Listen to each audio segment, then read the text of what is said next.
ଆସନ୍ତା 5 ଦିନ ପର୍ଯ୍ୟନ୍ତ ରାଜ୍ୟରେ ବର୍ଷା ଜାରି ରହିବ। 2 ଦିନ ଯାଏ ବର୍ତ୍ତମାନ ଭଳି ସ୍ଥିତି ଜାରି ରହିବାକୁ ବା ବେଳେ 24ରୁ ବର୍ଷାର ପ୍ରଭାବ ଆହୁରି ବୃଦ୍ଧି ହେବାର ସମ୍ଭାବନା ରହିଛି। ଏମିତିକି 24 ଓ 25 ତାରିଖରେ ରାଜ୍ୟର ବିଭିନ୍ନ ସ୍ଥାନରେ ପ୍ରବଳରୁ ଅତି ପ୍ରବଳ ବର୍ଷା ନେଇ ପାଣିପାଗ କେନ୍ଦ୍ର ପକ୍ଷରୁ ଆକଳନ କରାଯାଇଛି। କେନ୍ଦ୍ରର ସୂଚନା ଅନୁଯାୟୀ ବର୍ତ୍ତମାନ ଦକ୍ଷିଣ ବାଂଲାଦେଶ ଓ ତତ୍ସଂଲଗ୍ନ ଅଞ୍ଚଳରେ ଏକ ଲଘୁଚାପ ସକ୍ରିୟ ରହିଛି।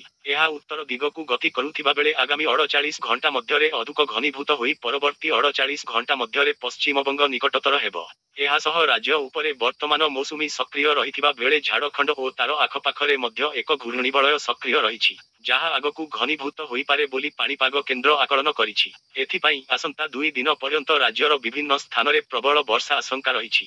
ସେହିପରି ଆସନ୍ତା 24 ତାରିଖ ବେଳକୁ ଉତ୍ତର ବଙ୍ଗୋପସାଗରରେ ଆଉ ଏକ ଘୂର୍ଣ୍ଣିବଳୟ ସୃଷ୍ଟି ହେବାର ସମ୍ଭାବନା ରହିଛି। ଲଗାତାର ଭାବେ 3ଟି ପାଣିପାଗ ନିୟାମକ ପ୍ରଭାବରେ ରାଜ୍ୟରେ ଆସନ୍ତା 5 ଦିନ ପର୍ଯ୍ୟନ୍ତ ବିଭିନ୍ନ ଜିଲ୍ଲାରେ ପ୍ରବଳ ବର୍ଷା ସମ୍ଭାବନା ରହିଛି। 23ରେ ମଧ୍ୟ ସମାନ ସ୍ଥିତି ସହ 24ରୁ ବର୍ଷାର ପ୍ରକୋପ ବଢ଼ିବାକୁ ବିଭିନ୍ନ ଜିଲ୍ଲା ପାଇଁ ଅରେଞ୍ଜ ଆଲର୍ଟ ଜାରି କରାଯାଇଛି। 24 ତାରିଖରୁ ବଢ଼ିବ ବର୍ଷାର ପରିମାଣ। ନବରଙ୍ଗପୁର, ମାଲକାନଗିରି, କୋରାପୁଟ, କେନ୍ଦ୍ରାପଡ଼ା ଓ ଜଗତସିଂହପୁର ପାଇଁ ଅରେଞ୍ଜ ୱାର୍ଣ୍ଣିଂ ଜାରି କରାଯାଇଛି। ଏହି 5 ଜିଲ୍ଲାରେ ପ୍ରବଳରୁ ଅତି ପ୍ରବଳ ବର୍ଷା ନେଇ ପାଣିପାଗ ବିଭାଗ ଆକଳନ କରିଛି। ସେହିପରି 9ଟି ଜିଲ୍ଲାକୁ ୟେଲୋ ୱାର୍ଣ୍ଣିଂ ଜାରି କରାଯାଇଛି। 24 ଓ 25 ତାରିଖରେ ପ୍ରବଳରୁ ଅତି ପ୍ରବଳ ବର୍ଷା ହେବାକୁ ଥିବାରୁ ତଳିଆ ଅଞ୍ଚଳ ଓ ଅଣ୍ଡରପାସରେ ଜଳବନ୍ଦୀ ସମସ୍ୟା ସୃଷ୍ଟି ହୋଇପାରେ। ସହରାଞ୍ଚଳରେ ଦୃଶ୍ୟମାନ କ୍ଷମତା ହ୍ରାସ ଓ ଟ୍ରାଫିକ୍ ସମସ୍ୟା ଉପୁଜିବ ବୋଲି ଏସ୍ଆରସି ସତର୍କ କରାଇଛନ୍ତି।